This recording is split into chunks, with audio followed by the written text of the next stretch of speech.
श्री स्वामी समर्थ. तर बघा आता वाजले होते 5 आणि वातावरण बघा ऊन कशी चालू होती आणि लाईन नव्हती तर डुगू राहत नव्हता म्हणून त्याला मी बाहेर फोर्जमध्ये फिरण्यासाठी आणलं होतं सायकलनी बघा.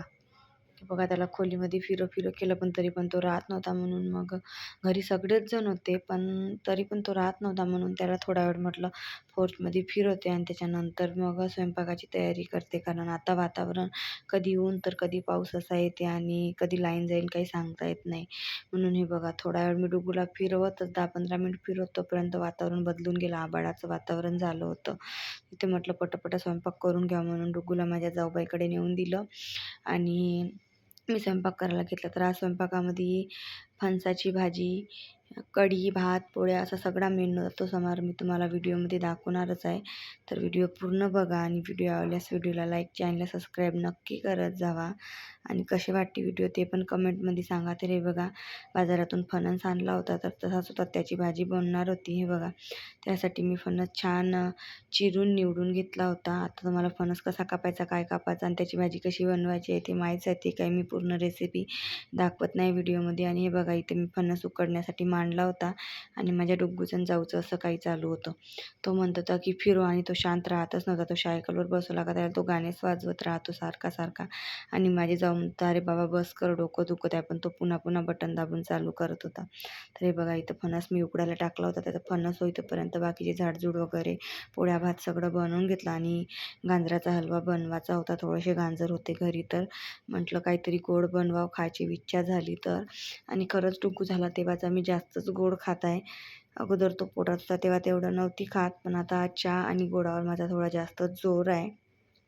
तर हे बघा गाजराचा हलवा बनवण्यासाठी मी आता तूप तर काही नव्हतंच आमच्या इकडे, गाईचं तूप कुठं भेटते इकडे ते पण माहीत नाही. दुकानचं आणावं लागते, पण दुकानचं पण आता काही आणलं नव्हतं.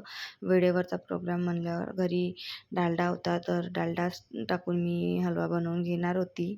आता तेवढा काही चविष्ट तो बनणार नव्हता कारण काहीच त्याच्यामध्ये टाकायला नव्हतं, काजू बदाम वगैरे. पण तरी चला म्हटलं तोंडाची कोड्याची चव मारासाठी काहीतरी बनवावं. नुसते गाजर जेवणासोबत खाण्यापेक्षा असे खाल्लेले तरी बरे. आणि हप्ता होऊन गेला होता, गाजर काही संपत नव्हते, थोडेसेच उरले होते म्हणून मग म्हणलं हलवाच बनवतो. तर बघा मी डालडा छान गरम होते त्याच्यामध्ये आपले गाजर टाकून घेतले.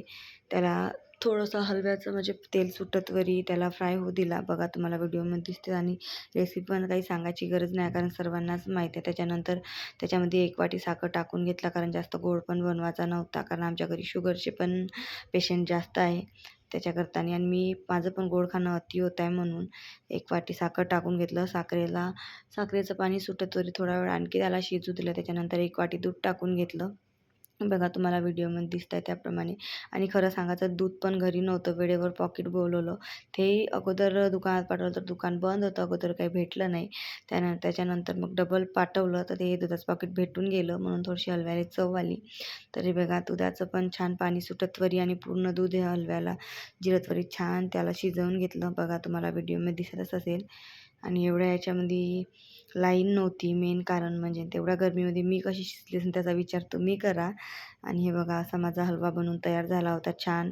आणि हे बघा असा जेवणाचा मेनू होता. आता हे ताट जे मी बनवलं हे नैवेद्याचं होतं. तर कसा वाटला व्हिडिओ कमेंटमध्ये चला भेटूया एका नवीन व्हिडिओमध्ये. व्हिडिओ आवडल्यास चॅनलला सबस्क्राईब, व्हिडिओला लाईक नक्की करा. तर चला भेटूया एका नवीन व्हिडिओमध्ये. तोपर्यंत बाय बाय.